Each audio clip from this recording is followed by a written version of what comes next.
सकल्यान गुणार्णवश Vande गुरश्री चरणारविन्दम्।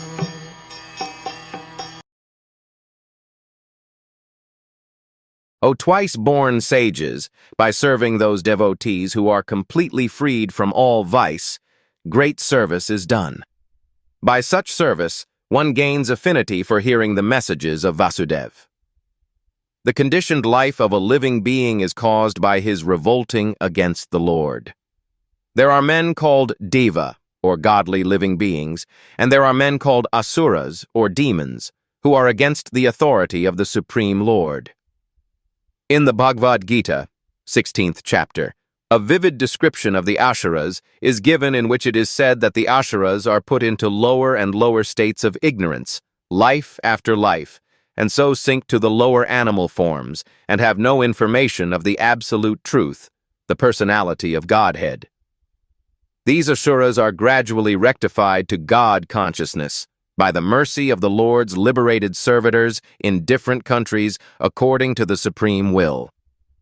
Such devotees of God are very confidential associates of the Lord, and when they come to save human society from the dangers of godlessness, they are known as the powerful incarnations of the Lord, as sons of the Lord, as servants of the Lord, or as associates of the Lord.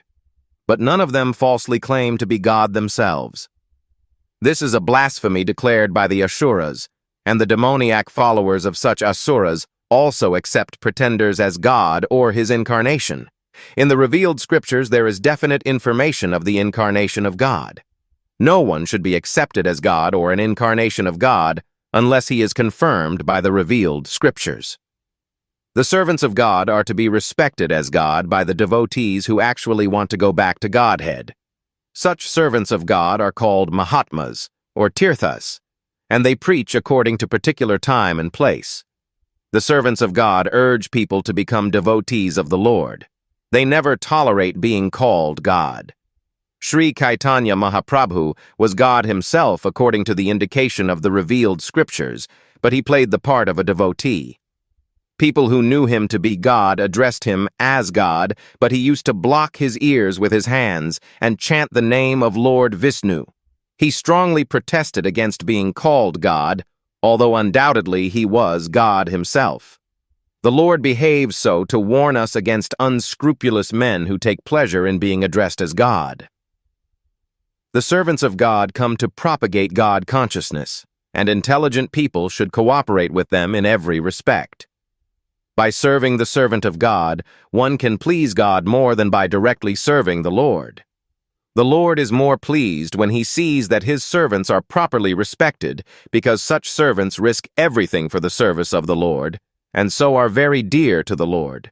The Lord declares in the Bhagavad Gita that no one is dearer to him than one who risks everything to preach his glory. By serving the servants of the Lord, one gradually gets the quality of such servants, and thus one becomes qualified to hear the glories of God. The eagerness to hear about God is the first qualification of a devotee eligible for entering the kingdom of God.